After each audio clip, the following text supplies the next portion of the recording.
Hello everyone, and welcome back to another episode of the Net Saviors Podcast. I'm Adell, and with me is MMX. Hello, Adell. That's all I really got today. I do, and with me is the man. I'm not in the mood to do that today, so Okay. I'm in a feisty mood, and we're gonna do something I swore we never would do. Is it time? It means the end of the podcast, unfortunately. No. It's time to talk about the final game in the series, Battle Network 6. Yes! Finally! Yeah. I didn't think the last episode would be so soon, but, It's not the last episode. We still have PvP, and the manga, and the anime to cover more. We got a lot of ground to cover, buddy. There's no more Battle Network after this. Well, we have Star Force, we have Community, we have Interview, we have a lot of stuff we can do. It's not over. Don't be a quitter. Don't be a quitter. Yeah, so we're going to talk about it today, because MMX and I have two very, very different opinions about it. He is absolutely madly in love, says it's the best next to 3. I, having recently played it last week, think it's, and everyone's going to hate me for this, I think it's the weakest, next to 4. Yeah. The weakest? Yes. I think the plot is the weakest. We have a lot of things that we can discuss here. There's going to be some disagreement. I can definitely tell you that now. Yes. But we'll do our best to make sure that the conversation is civil and constructive, and that we still remain very good friends. I mean, I don't care about that part. I'm just going to make you believe that this game is bad. It's not bad. You're never going to change that. No. Okay, so BN6 is our final game in the series. When was it released? Was it just 2006, 2007? Yeah. No, I think it was just 06. Because they pump these out yearly. Yeah. So it came out, and 2 versions, Gregor and Falzer, as I'm sure everyone who listens to this knows, as it is the only game that was played on PvP for many years until recently. Yep. And it is radically different from everything else in the series, while still, in my opinion, trying to cash in on throwbacks and homages. That's how I feel about that. I think that you're not necessarily incorrect. I think that you're kind of letting on that the game leaned on those homages, which I think is kind of half correct, half incorrect. How so, MMX? Well, so EXE or Battle Network 6 opened up, I mean, as with all the installments prior to it, it obviously built up upon the previous installments' weaknesses, which for 5, there were tons of weaknesses, as we all know. Were there, though? Or was 5 truly the pinnacle? The chip library was probably the weakest in any... There was no probably. It was the weakest chip library of any installment. That's fair. You know what, I'll say this about 5. Since I booted it up today just to check how bad this ROM is, because I got a fresh card in. Mm-hmm. I really like the menu. The menu in 5? And the menu in 5 just seems a lot slicker than in 6. I will agree there, because the color schemes for it play really nicely, especially for those specific versions. Yeah. Because Colonel and Proto Man have different color schemes for the menu based off of what version you're playing. As they should. Which is cool. I think Gregor and Falzer do too. They do. But they're more... There's not color variety, it's just like a solid color and then a slightly lighter color for the outline. Yeah. So... Yeah. But yeah, so... In this game, for anyone who for some reason doesn't know, you move to the very land moves out of ACDC to the very aptly named Central Town, which, by the way, I hate. I mean, we don't know where it is geographically on the map either. Like in Battle 4 and 5, we had a view of the world map. In 6, we have the LevBus. I don't want to talk about the LevBus. The LevBus is like the biggest time sink in that game. So he moves to Central Town. His dad is doing the networking no longer for Scilab as a government official or anything like that. Now he's just doing it for the mayor/principal of the school's expo. He's a contractor now, I guess. Yeah. Lamb meets his new throwaway buddies who have, like, zero character because we don't even get to see their navies. Oh, no, I'm sorry. We get to see Mix. We have no idea about how he fights. We have no... He's not... He's supposed to be the deck stand-in, but he has zero character. We see Tab's Navi as well. Oh, man. They're both normal Navis, except Mix looks angry. No. Tab's Navi... Tab runs the chip shop in Battle Network 6. His Navi is the chip trader.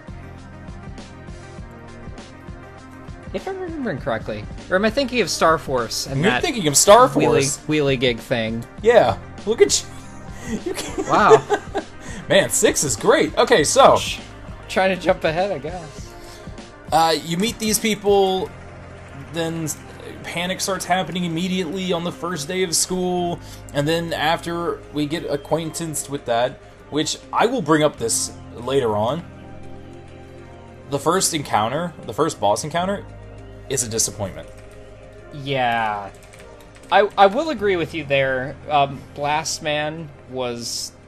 No, because here's the thing. I noticed this trend in the game.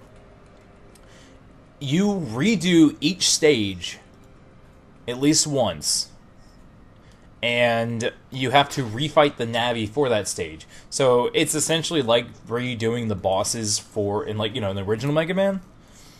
Yeah. But now it's puzzles, including that awful grass one. Oh man, don't clip back at all. Oop, back to the start you go. I actually like this aspect of Battle Network 6, and, well, specifically the introductory stage and Judge Man later on, too. A lot of the puzzle stages leading up to boss fights in Battle Network 6 are punishing. So you get kind of a taste of this in Battle Network 3 with the zoo comps, where if you make a mistake, you get punished accordingly.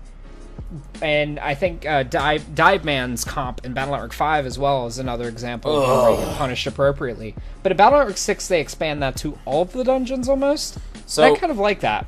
Here's the problem with Blast Man. You never refight Blast Man. That's true. Instead, at the very end of the game, it's not fire anymore from him.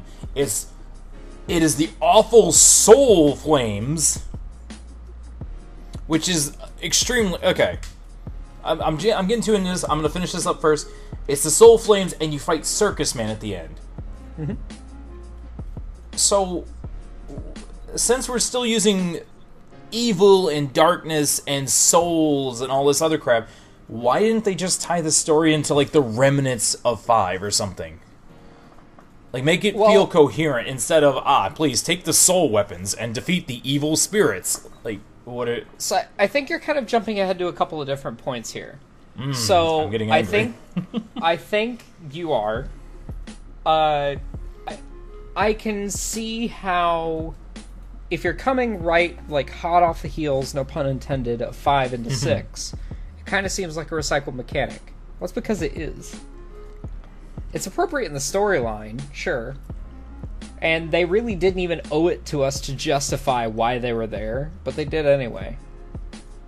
What are you talking about? Like, well, I mean, like, I think it could have been, remnants of the ones from 5.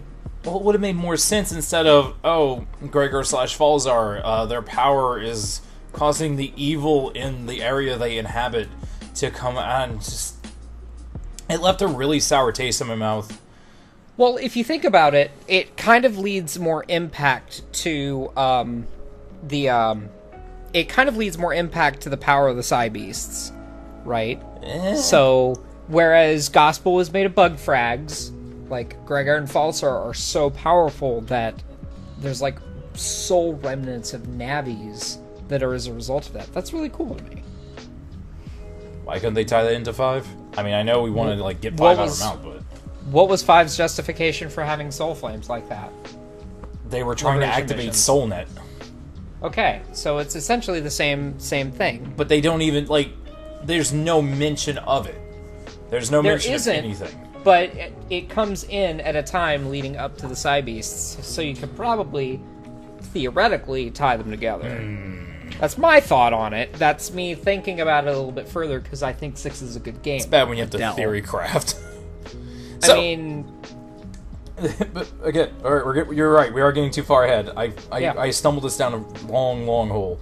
You did. So back to the basic plot. So you beat Blast Man. Alright, cool. Then it's on to... Where do we go? We go to Greentown now. Okay, so every place besides AC/DC is aptly named Central Town, Greentown, Seaside Town, or Aquarium, and Sky Town. It was kind of lazy. It was very lazy. It was extremely lazy. Let's not mix words. And this is where we get our first chance at crossing as well, if I remember. Yep. Yeah, so... So let's take a moment to talk about... Let's talk about link navies and crossing. So it's a mistake. Alright, moving on. It is an evolution, once again, of the power progression system in each of the Battle Network installments. Falzer has Aquaman, Tengu Man, Tomahawk Man, Ground Man, Dust Man. Gregor has Heat Man, Slash Man, Elect Man, Erase Man, and Charge Man. Falzer having the better one, I agree.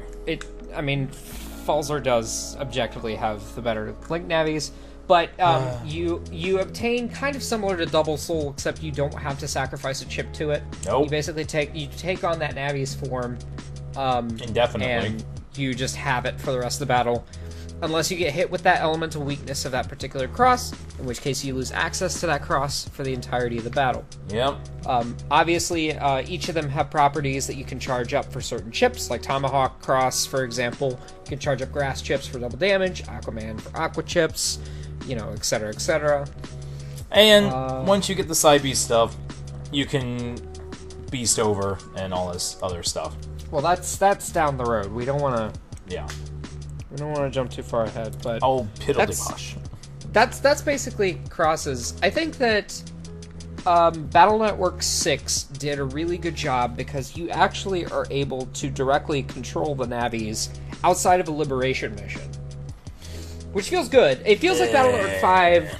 Battle Network 5 kind of set the stage for Link navies, in a way, because in liberation missions, you could play as the navies in Battle Network 5, which is great. Except liberation missions were garbage. In Battle Network 6, you can control the Navi in the internet's overworld, a la 4.5, and also control that Navi in combat. You also get a Navi exclusive chip on your custom screen, just like you did in Battle Network 5.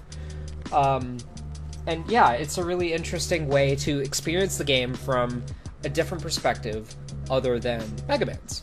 The problem, though, here is that because of this mechanic, it also forces some really contrived backtracking through areas, because you lose control of Mega Man numerous times throughout this game.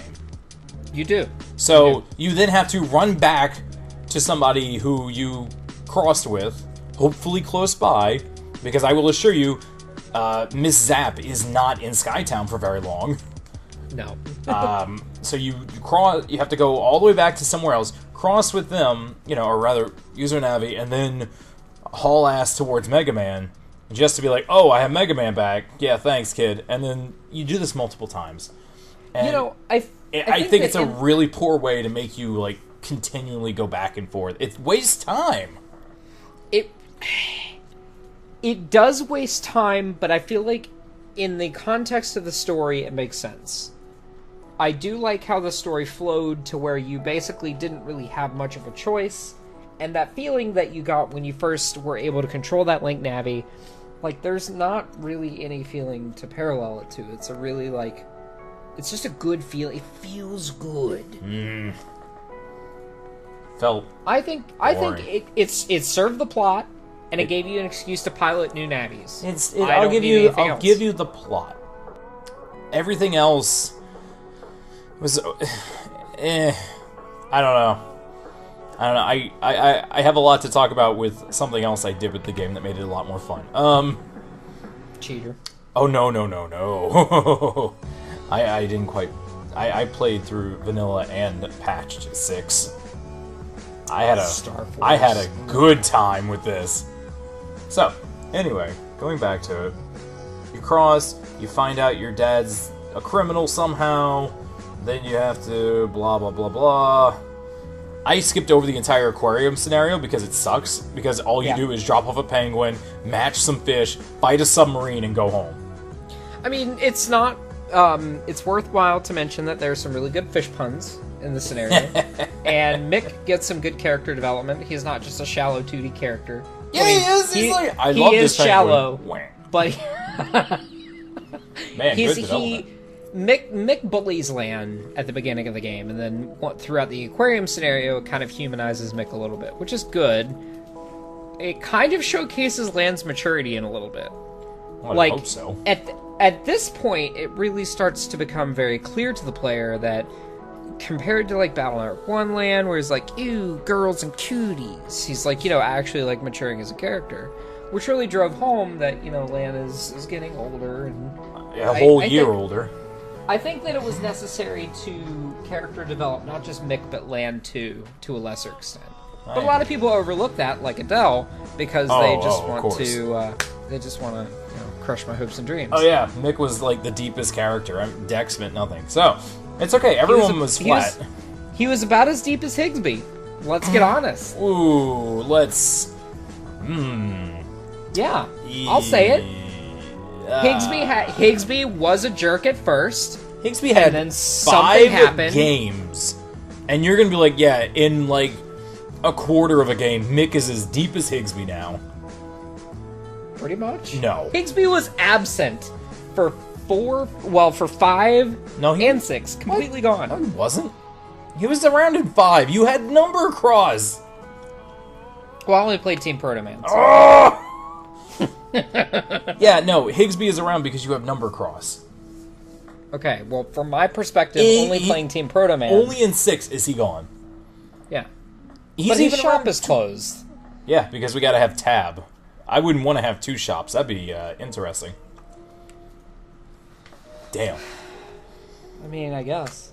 So, you go through the Greentown scenario, you have to do an awful puzzle where if you touch the corner wrong, you get sent all the way back to the beginning and you lose 100 hit points. Again, this is something I really, really like about Battle.net 6, because it introduced it changed the way the player looks at puzzles leading up to navies. They weren't just inconveniences. You're right, they were bigger inconveniences. They were challenges that put a tangible, like, you need to not mess up or you're going to go into the boss fight at a severe disadvantage. Like, the other stages in previous installments kind of do that to a lesser extent with the virus encounters. Like, as you progress through the areas, virus encounters ramp up seemingly. I don't think they actually do. I think it's placebo. Yeah. But, like, the difficulty ramps up. You get different variances of viruses that do more damage or do more damaging attacks. And leading up to the boss, you're in a weakened state. In Battle.net 6, Battle.net 5 does this too pretty well, but 6 does it really, really well because it's consistent. But you have to actually do the puzzles. You have to think about it.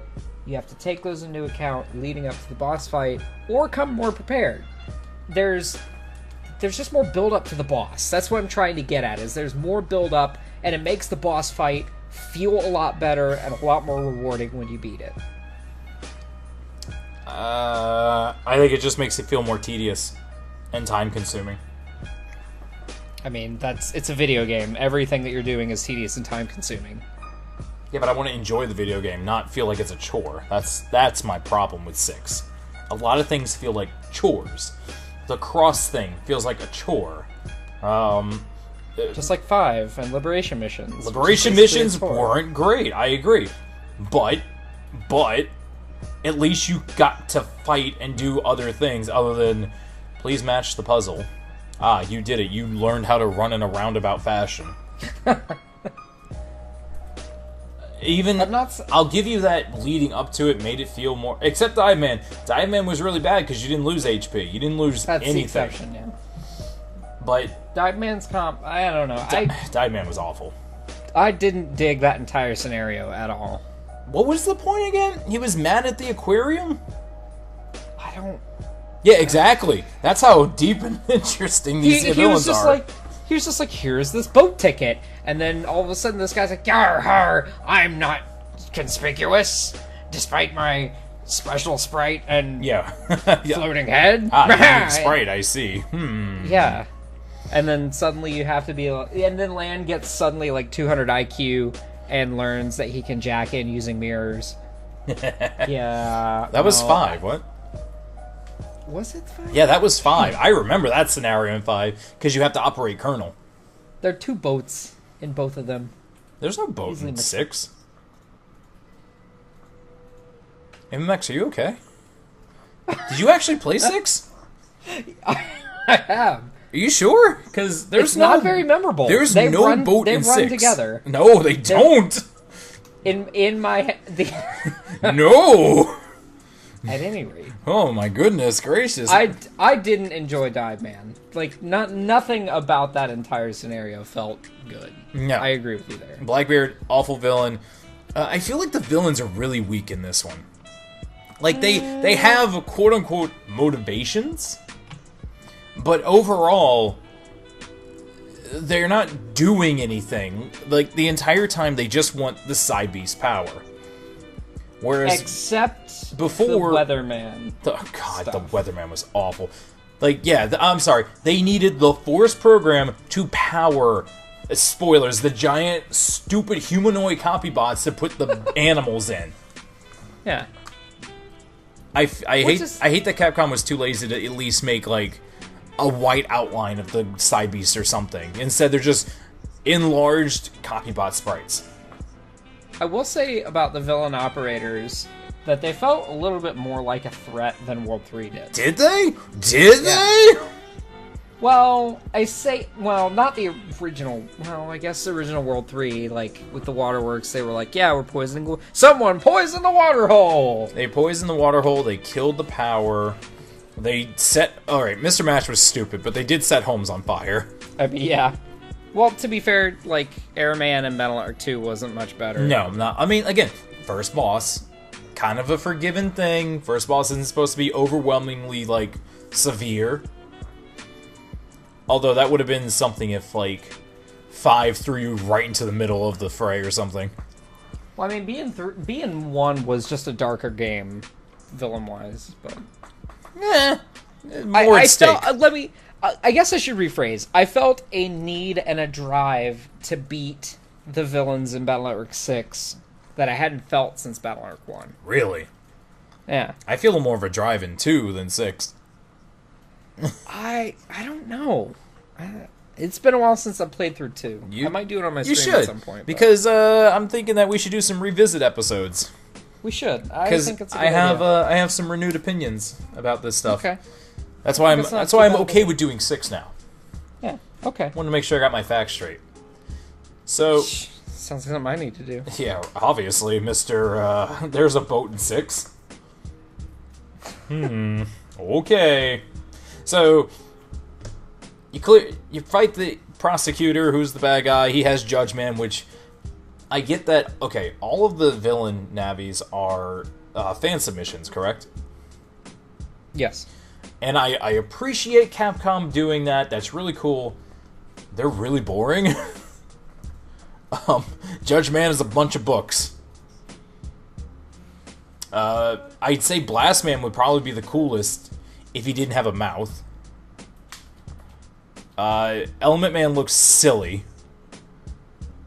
Like, just plain silly. And Circus Man is weak as a design. Yeah. Yeah. And no offense to the people who were children at the time. Again, congratulations on getting into the game and all that jazz, but Capcom really should have spruced up those designs a little bit. That being said, if you ever play through 6, I want you to notice this. They gave every Navi a mouth. Like, every single Navi now has a moving mouth, and it's weird. Oh, yeah. Except Mix, because he's a normal Navi. Oh, yeah, he's a normie. Please. But, I mean, like, Blast Man would have been more intimidating if he didn't have a mouth. If he just had, like, a faceplate or, you know, something different. Dive Man was stupid. He had a cob pipe. Element Man didn't have a mouth, but he didn't have anything, and he also said pee-pee puckety pee-pee-pee. Kidding? Sounds like my new ringtone. Circus Man is a clown. That's all I'm gonna say. He's just an annoying, really bad fight clown. Yeah. And then all the official navies have these, like, really big lips. All the little normal purple navies have, like, little thin lips. I'm just like, why? Why? This really feels a little too...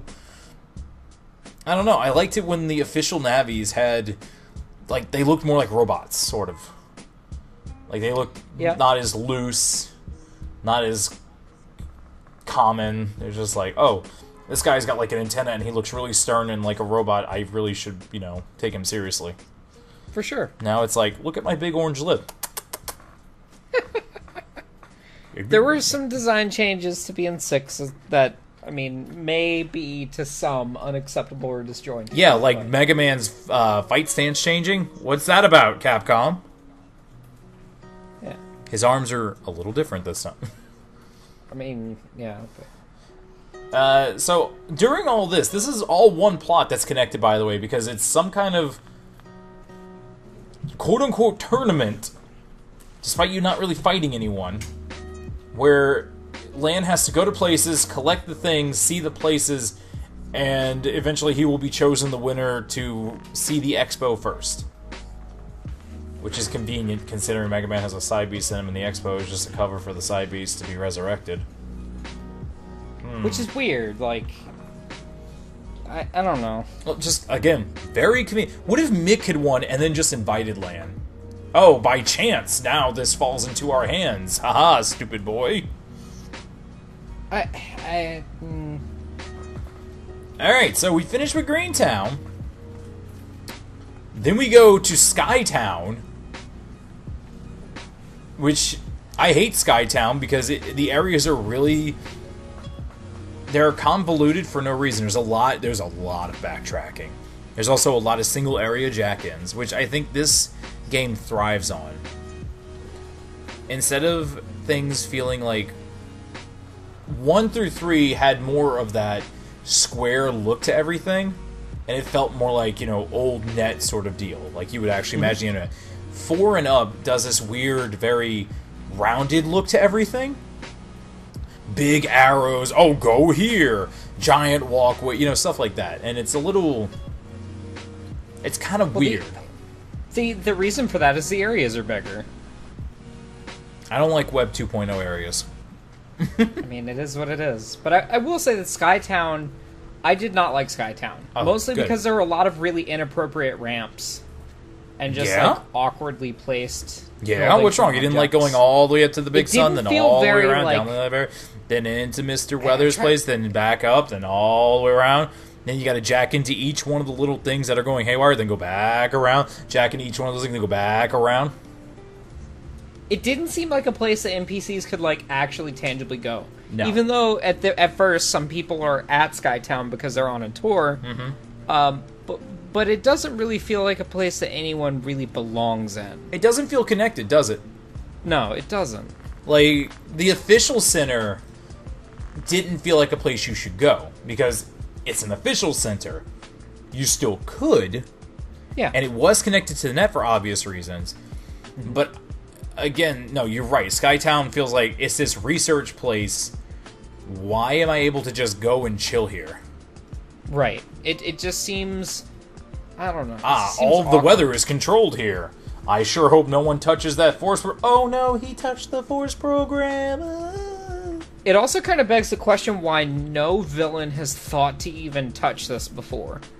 Well, if this is a place that has theoretically existed in Battle Network throughout everything... So funny you should bring that up, because in 2, something like that happens. In the Freeze Man scenario, where he starts messing with the world's weather. And they even bring up that, oh, there's an earthquake. Well, that's weird, because that's controlled by the system. Fair. So, they didn't think to like, do it in the way that 6 is doing it, Freezeman was just gonna screw the whole world over, because he started, like, opening holes in the ozone. Yeah. But you go here, the villain has a motive this time, like you said. He wants to steal the Force program, which powers the coffee bot, so the big internet bird, internet dog can walk around. You have to do a really stupid mission. Oh, I hate this mission so much. You have to get on the cloud. You have to gather up the rainbow parts while not getting hit by the typhoon.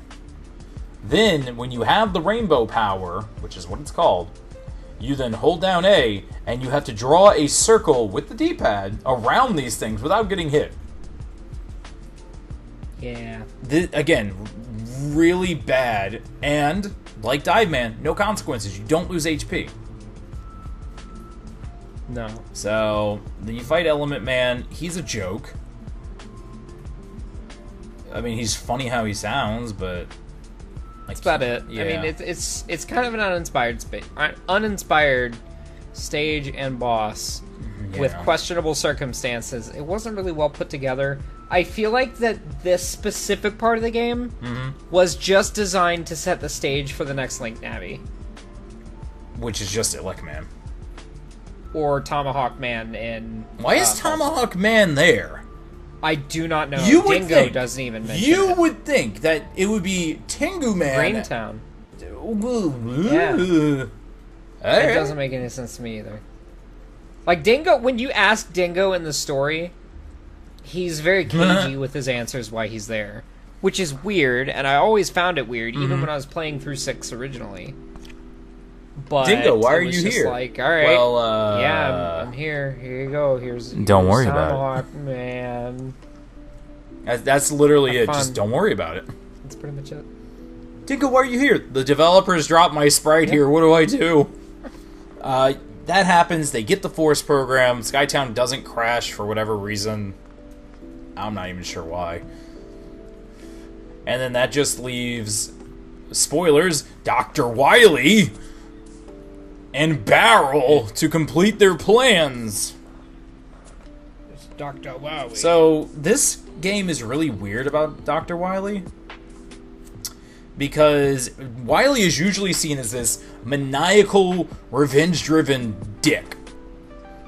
It's like, oh, I didn't get the research grant, robotics didn't take off, the hell with networking, I'll blow up the world. In this, according to multiple NPCs, he is a misunderstood character who helps people and has kindness within him. But he's just so jaded by something else that is not from the previous games that he acts the way he does. What do you think that could even remotely be? Well, they say it. What is it?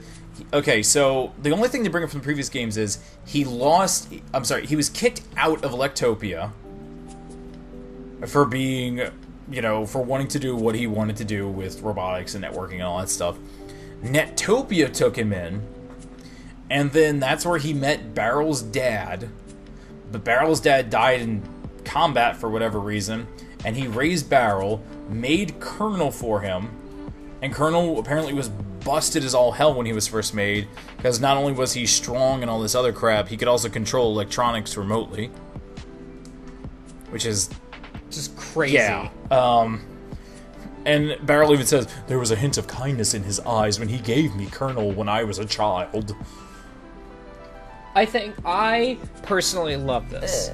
I love the idea of a very subtle, unsung pseudo-redemption. Because I've always felt like Wily, after Battle Network 3, really, was just kind of wasted. I guess, like, once Regal came in, it kind of overshadowed Oh, you mean the other Wily. son? And in the grand scheme of things, Regal did things on kind of a more grand scale. Yes. But I do like the fact that Wily has this side of him where he does have the best interests of things in mind. Okay, here's the problem with all that. He raised Barrel. Regal's his son. mean, do they know each other? I don't know. Regal lost his memory. Would he even remember if they were or did have a past? See, that's a weak point of the story. It's like he raised me like his own son. It's like, well, what about his own actual son? Remember 5? I guess not. Damn. Yeah. Like, well, neither does Regal. Once Soul Net was destroyed, he lost his 6 memory. really does its hardest to bury anything from the past except the ones that give you the warm, fuzzy feelings. I feel like that's probably because this was known to be the last installment for Battle Network. Okay. Like, right out of the gate, like, Capcom has said in interviews, they knew that 6 would, like, on the Rockmania XZ Zone, with the translated interviews, they knew 6 was going to be the last installment. I feel like they... So I think that... before you go on, I feel like they also thought 3 was going to be the last installment, which I guess technically it was with Iguchi, so... Yeah. But I mean, like, I see why they made the decisions that they made in 6, because they kind of had to accelerate it. They had to tie up these loose plot threads somehow. Sort of. Otherwise, you know, they had to get the series to a state where it could end, and even then they had to do a time skip at the end of things. A blank time skip. It was just the last episode of Hellsing. It was a black screen with pretty words. Much. So Beryl is apparently grateful to Wily for, raising him. Joe is grateful. Joe, who is the teacher in Lan's class, Joe Mock, and also the operator of Blastman, which we never see again except in the graveyard, is also grateful to Wily for funding his daughter's operation so she didn't die of whatever she had. Yeah. But he doesn't want to be a World 3 agent, but he has to do something to help Wily and Beryl, because he and Beryl were old combat buddies, but then, see, it's too much. I like that. It's too much. I like it. I think it was a curveball, and because all of this comes to light at a very heightened emotional time in the story. I think that if they were going to introduce these sorts of plot threads, there was no better time to do it, especially when it's the last installment. Mm-hmm. And I think it was unnecessary, but in a way, I'm kind of glad they did it because it made it memorable, right? Couldn't it have been that... Okay, let's keep the whole Wily help Joe thing. But then why did Joe and Beryl also have to be combat buddies? Or... Coincidence. See, that's the problem. Like, why couldn't it be, I was then in debt to him, so I helped him with his evil ways, but Beryl knew of my inner plight, and we connected. An actual deeper connection other than, I knew this dude. I used to fight. He kicked me in the head once, and it was cool. Well, any deeper, and they would have to waste more time digging into that. It would literally just have to be like that. It would just be, we connected. Wow.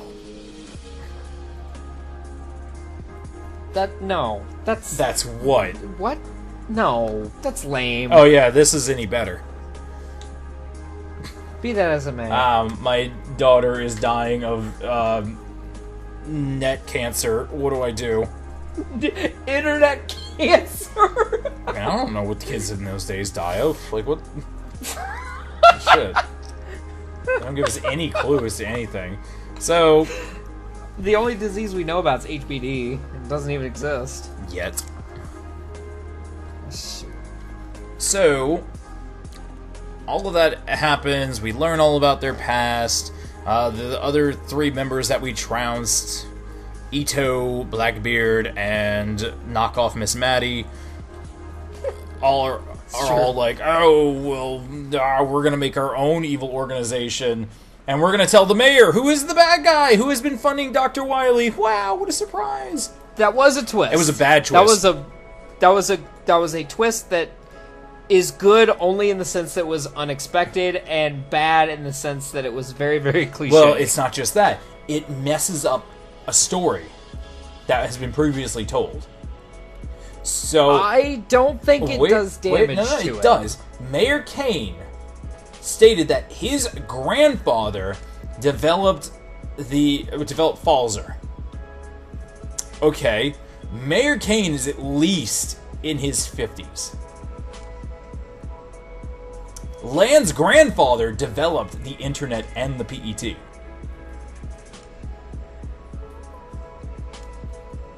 Yep. So, how old is everyone in this situation? Don't worry about it. No, that's the problem. If he had said father, if he had said brother, I may have believed it, because the internet did advance a lot since, Dr. Light made it. Yeah. That's fair. But to say grandfather and then be like, wait, your grandfather developed a Psy Beast? What? I mean, maybe he ended up dying young. Maybe he had kids young. He would have had his kids at like 12. That's a good point. I don't know. See that? I don't know if it's a translation error. If anyone knows of the actual Japanese text used, and if they say grandfather, please let me know. I need to know if it's Oyaji. I think you might be just nitpicking. No, because that is a major plot point. They focus on this backstory. It is a cutscene. This is the only instance of a plot thread you've laser focused on. Because it bothered me that much. That has a strange continuity to it. It bothered me. Out of all the installments, you picked 6. Much that they were like, yes, my grandfather, who would have been like way older than your grandfather at the time, made the Psy Beast of the internet. But wait, I thought my grandpa made the internet. No, child. Don't worry about it. ARPA. It's like, oh, go away. Well, no. Now hold on. They don't specifically say that the Psy Beasts were part of an internet. Programs were around before the internet was a thing. Okay. But here's the thing. What would Gregar have been infecting?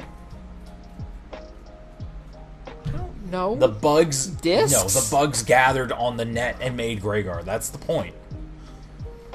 Well, it's the same thing with It's the same thing with Gospel.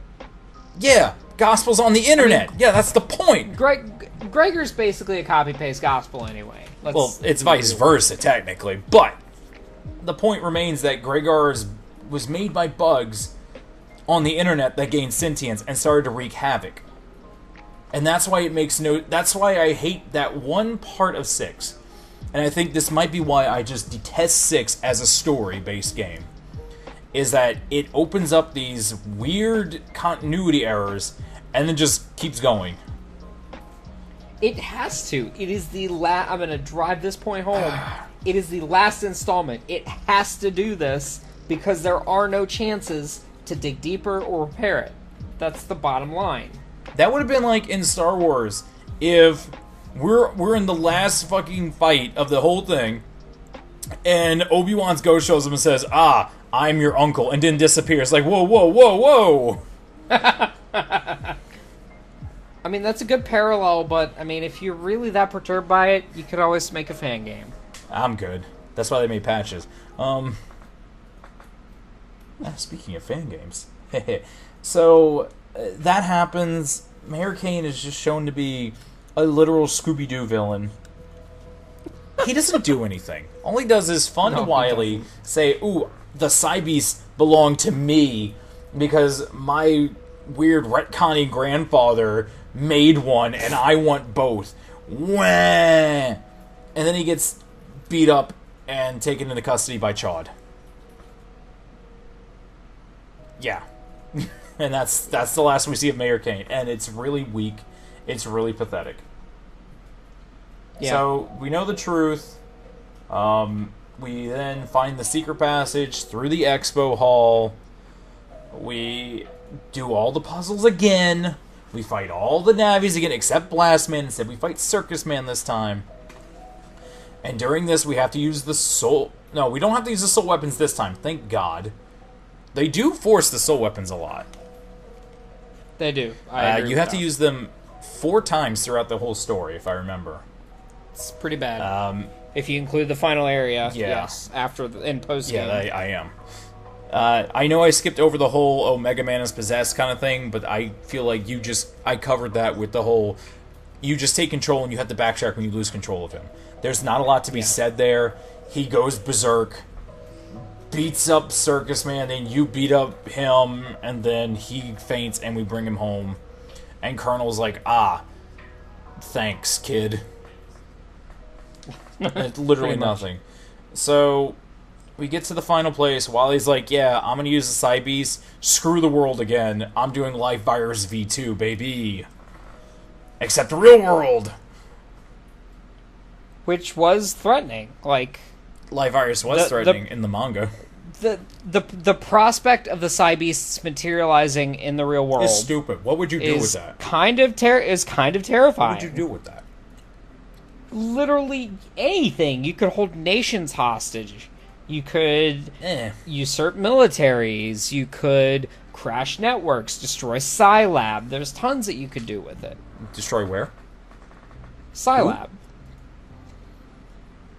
That thing that's never mentioned in this game? Cool. I mean, yeah.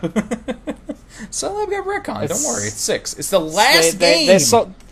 They sold Scilab to make the LevBus system. We had to tie up the loose ends. There's no more Scilab. So... Which is fine. No, go away. So Wily, with his stupid plan, is like, yeah, screw the world, watch this, kid.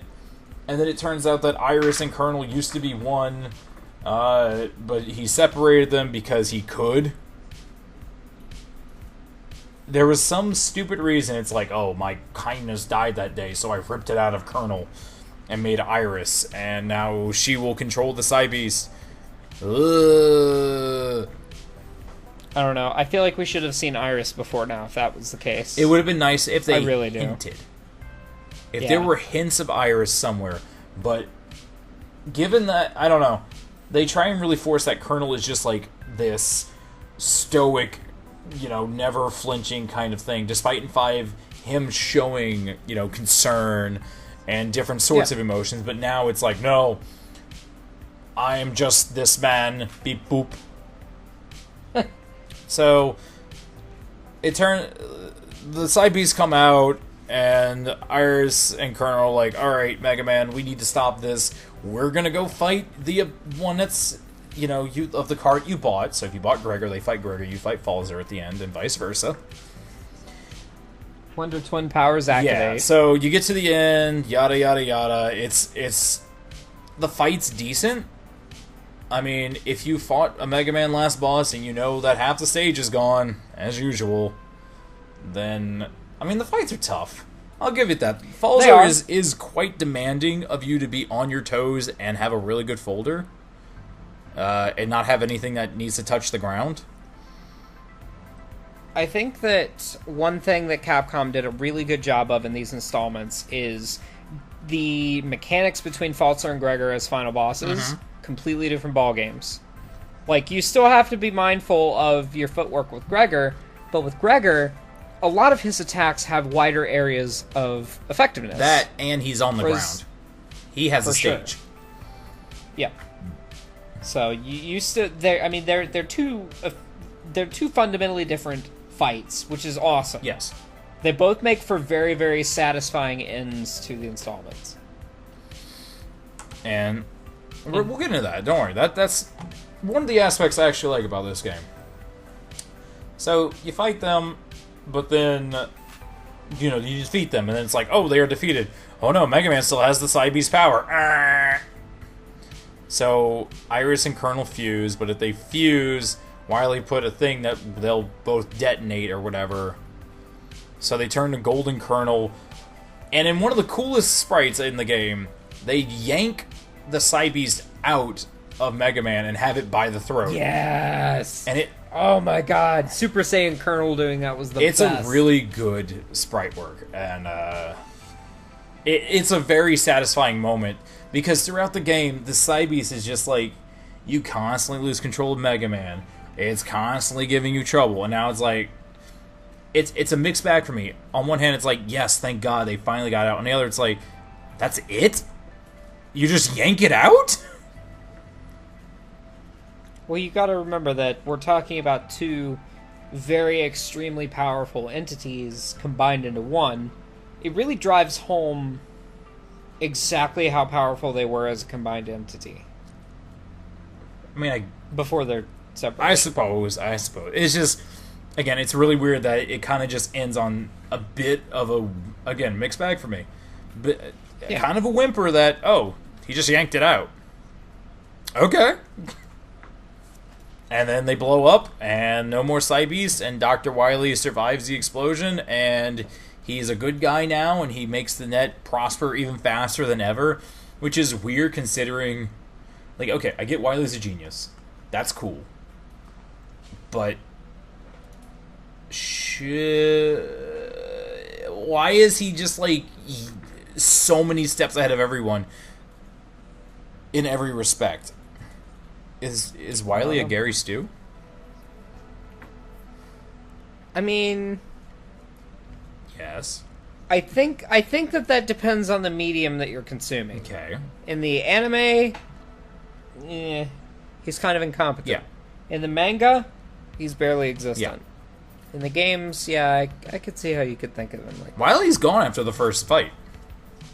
Yeah. He blows up with the life virus in the manga and it's over. Yep. So, alright, let's not get into that. So the story ends, and then they move back to AC/DC Town because the school blew up too. I'm not even joking. Yep. Then everyone graduates, which is like, how long has Lamb been gone? A week? Probably. Jeez, man. Somewhere in there.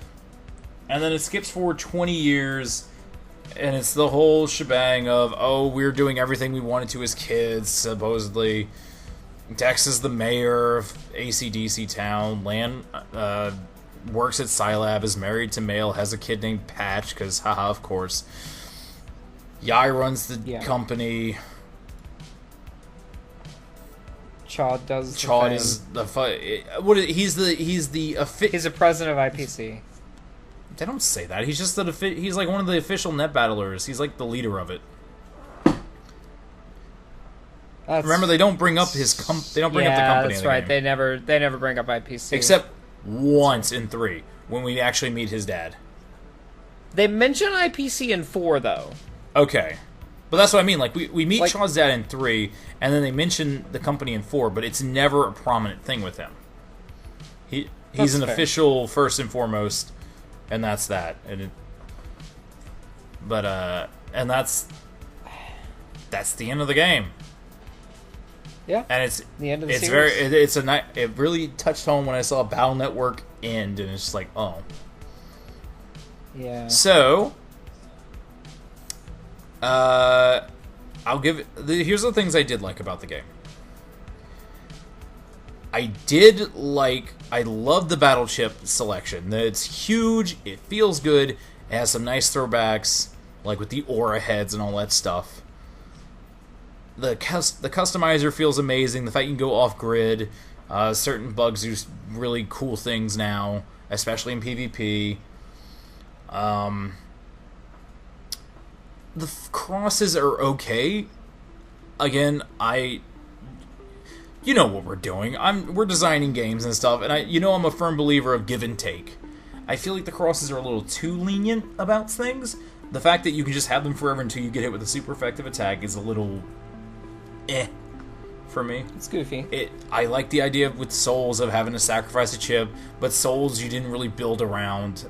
Crosses are kind of this weird middle ground. You can build around it, or you can just utilize the raw stats on it. The Beast Out mechanic is just kind of there for story. I know it's good in PvP, but design-wise, I don't think it's an amazing thing. Sprite works really good. The LevBus is awful. I know you disagree with me on this. I got sick and tired of hearing Two of Braves. That's the main reason I don't like that song. They play it a lot. That and the panic music. I mean, they overuse panic music in all the installments. Yes. And in some it's really grating, but you hear it a lot in this. That's really what I have to say. A strong game for PvP, not the strongest story in the series. Yeah. So, I think that I have a few I have a few pros and cons myself, so I definitely do agree with you that the library is the strongest we've probably seen out of any installment of Battle Network. It's the strongest, but I will say, I think, and I'm noticing it because I'm playing it now, I think 2 has one of the most varied libraries. Well, I mean, Yeah, it's 1.5. We've touched on that. Yeah, I will always agree to that. we did. But I feel like 2 is definitely the most varied. 6 is the strongest, especially for a PvP setting and for folder building. It is. That's specifically what I meant when I said the strongest, is that it gives the way the codes are set up. I mean, it's even joked in some of the I think they were Korokoro mini comics that Battle Network 6 is the pinnacle of balance. And in a way it's true, because the way that the codes work, there are very seldom, I mean, there are obviously strong codes like G and M, B. Yeah. But the codes are balanced in a way that you are never at want for options. The asterisk chips, all of the navies have a star code for the baseline, yes. which is it's good, acceptable. and it is acceptable. The gigas are pretty varied. Colonel First is overpowered. Hub batch is okay.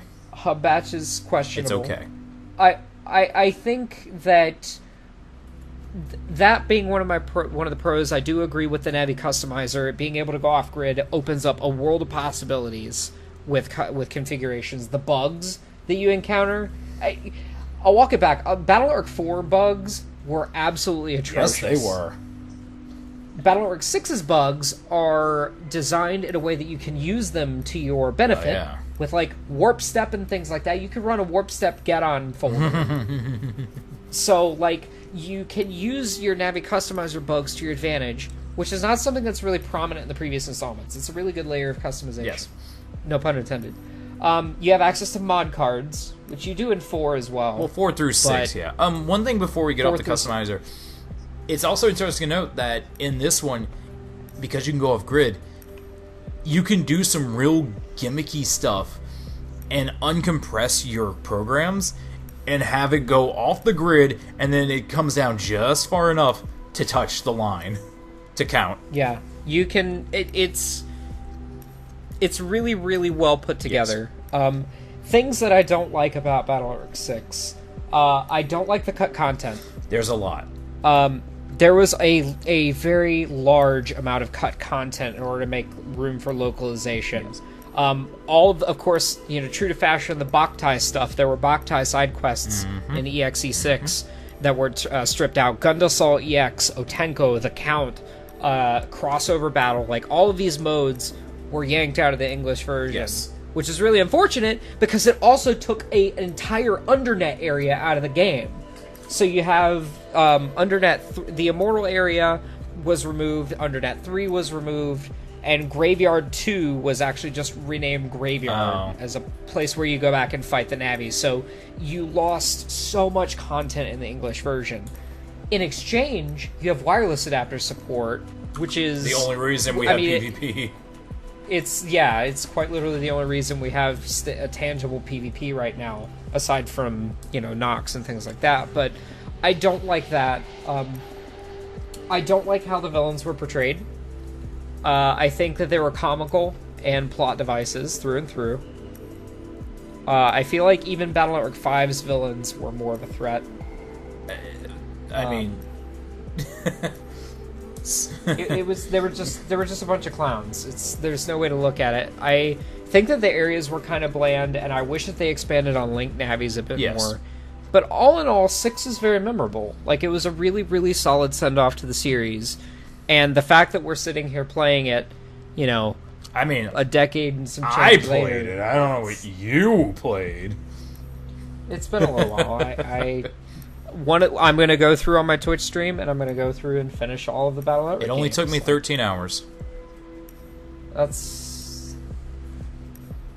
I don't know what to say to 13 that. hours and 2 minutes to do the main story and the post-game. You couldn't have finished the library. I did finish the library. What? Do you realize that I have at least 3.5 hours on the subway per day to play this game? I keep forgetting that. Yeah, I have time to commit to this. Yeah. for sure. I like Battle Network 6. It's memorable. It is memorable. It is a solid send off to the series and a great segue into Star Force. Ooh. But yeah. So we need to touch on postgame for a second because there was a lot of cut stuff, but the stuff they did leave in is a bit of a challenge. I find it lacking. Yeah. You can patch the stuff back in, obviously, thanks to our community. Yep. But if you're playing unpatched, it's lacking. It is, severely so. So you can do the graveyard, and that and base are the big send-off points. And that's another thing I will always hate about 6. It had... Well, rather, 4 through 6 had this problem, where base took a big backseat. Yeah, he was shoehorned in. Instead of him being any sort of, like, driving force, because he was always a driving force, 1 through 3. 3, not so much, but he was still relevant in the sense of, oh, base will now absorb alpha, and yada, or, nope, then it happened the other way, and it's like, oh, what a twist. But now, it's just, in 4 and 5, it's just, base is darkness, these games have darkness, and now in 6, it's, he ate the bird, or the wolf. You know, I feel like it's kind of a callback to Battle Network 1 in a way, because base wasn't prominent in Battle Network 1, really much at all until you finish the game. Okay. So I feel like his involvement in Battle Network 6's post game is strictly like tributary. In sort of, because I mean, base still had something in 1, whereas in this one, you just fight him. That's fair. And it's a good fight. I mean, it's an amazing fight. It's really hard. It's really weird, and it's good, but I just hate that bases he devolved into just a fight. Yeah, I agree. It seems like a wasted character. That's why I'm kind of glad that he got a lot of showtime in the manga. Oh my god! I mean, he was everything in the manga. Yeah. Until the end, of course. Because well, yeah. Then it was just like blah, Cybees, blah, death. But yeah. I don't know. Were a mistake. We're getting pretty close on time. I'm definitely really salty about the cut content. I think the post game, nothing is going to compare to 3's post game. That's just all there is to it. Yeah. I mean, there was an entire area, like you can't beat an entire that. Serenade. 2 areas. No, I'm sorry, 3 areas. Yeah. If they would have kept the content in for Boktai and the side quest for that, I think it would have been comparable. Okay. A little bit. But in this instance, with just the sheer amount of cut content and what we were given in post-game, it's just not up to snuff. So, I recommend, though, if you want to have a very different experience with this game, if you've played it, and you still want the story intact, but you want a funny experience that makes you giggle and have a good time, play the Dark Cross patch. Namely, the Star Force version, not the base Cross version. Because the base version's kind of boring.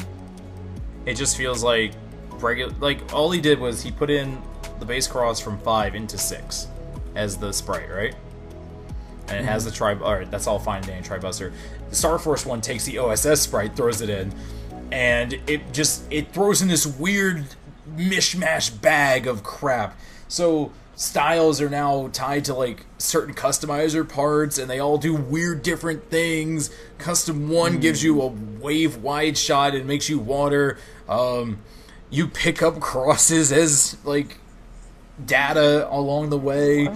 No, it's absurd. There's a chip called Chris29. I don't even know what it's supposed to do, but it shoots your buster. That's it. It shoots your buster and makes a volcano patch. It's hilarious. It's wonky, but by God, it was fun. After playing 6 vanilla and then doing this, I was just like, this is dumb. I love it. It put a legit smile on my face, MMX. That's good. So I would highly recommend you play that. It's not as pretty as the other Star Force patch, but it's a lot more competent and easier to find. Yeah. My God. Good stuff. Yeah. We did it. Yeah. 6 sucks. 6 rules. The Doyle rules. So with that, Yeah. I have a question for you. Do you have a few moments? Where can people find you on the internet? So you can find me at Trainer Adell on Twitter. On this YouTube page, which I'm still trying to get us onto a dedicated YouTube page. I'd like that. But I don't know what MMX's stances are on that. We need to have a big long talk. We can talk about it. Yeah, we can talk about it. Streaming, I'll think about it. Maybe I'll mention another time. I haven't had the time to stream. You've been busy. I have been busy playing these garbage games and customizing, basically building a new Battle Network GBA. MX, when you see this monster, I look forward to it. You're going to be intimidated, and you're going to win the battle, and then you're going to buy me dinner, and it's all going to be good. Oh, I haven't forgotten the terms of our agreement, sir. No, I even found some used dollar store batteries ready to go. Oh my God. Alright. So, yeah, that's basically... I'm on Twitter a lot. I'm on Discord a lot. I'm in the N1 trying to muck things up and cause a lot of chaos because people need to discuss things instead of just agreeing upon the singularity. Yeah. Wait. What?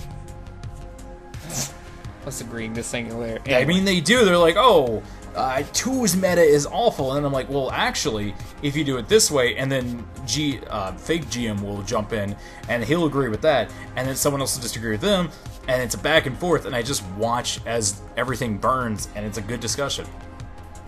Well, I think that no matter what, it's a good decision. Like, you know, Ghostmire and, you know, that crew, they're very passionate about being. And I support that. BN2 is not a perfect game by any stretch, but damn, is it not fun if you put just a few limitations on things, because Gator is broken. Yeah. Also sure. 1000 HP. Okay. I'd ask where people can find you, but you're just MegaMasterX on, like, every platform. Well, I do have some news, though, to share actually about that. Oh my God! So the M1 Grand Prix has recently actually picked up a nifty new domain name, and I've been abusing the mess out of it. So if you want to join the Discord community for the N1 Grand Prix competitive Mega Man Battle Network 6 community, you can go to discord.n1gp.net, and it'll send you straight to our Discord. So it's very slick. You can also you can check out what's the current active event at event.m1gp.net, and you can use guides. There's tons of resource and things of that nature, so feel free to join us on the M1GP Discord. That's awesome. What did you think of my BN3 guide, by the way? I think that it's solid. I think we gotta get some formatting, and I need to quit procrastinating on getting it formatted correctly. But leave my pictures in. I will. Thank you. I do also want to let everyone know about the M1 Grand Prix New York City meetup that is on September 28th. That is still going on. You can also find information out about that on the M1 Grand Prix Discord or the M1 Grand Prix Twitter at M1 Grand. You can find me on Twitter as well at MegaMasterX. Also on Twitter, Twitch. Twitter. Mixer. Twitch, Mixer, YouTube. Discord. It's all MegaMasterX. Yep, pretty easy person to find. MMX knows I'm biting my thumb about something right now. I'm glad you are. So, we will continue to do so. So, yeah. Right. Well, that was good. I think if we can't do the manga by next time, we should do a revisit episode, because I'm replaying through all these. I'm almost done 2. I'm on the Freeze Man scenario now. I've finished 3, I've finished 6, and I have 1, 4, and 5 on my desk, ready to roll.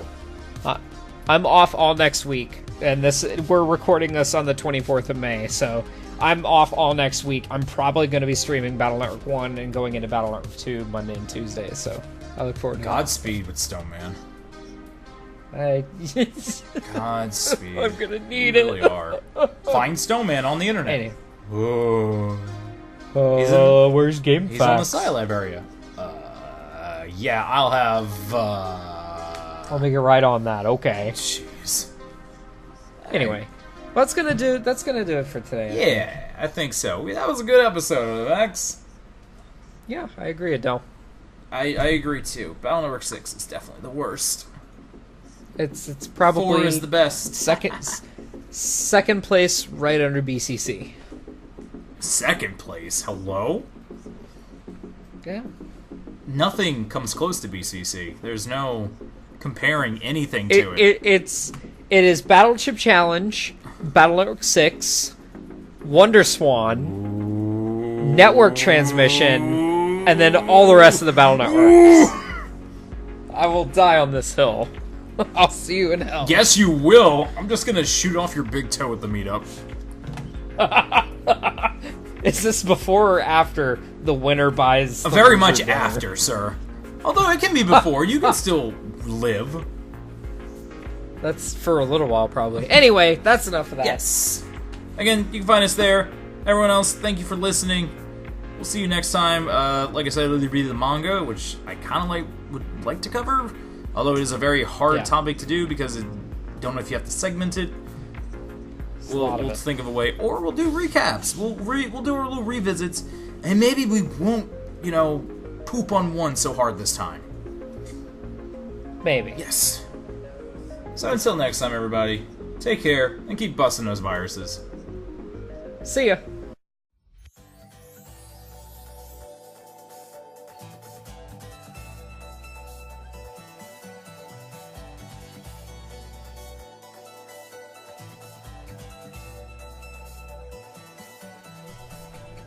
A big thank you to Kokiremix for the music used in this episode. If you'd like to hear more, be sure to check out their YouTube at Kokiremix.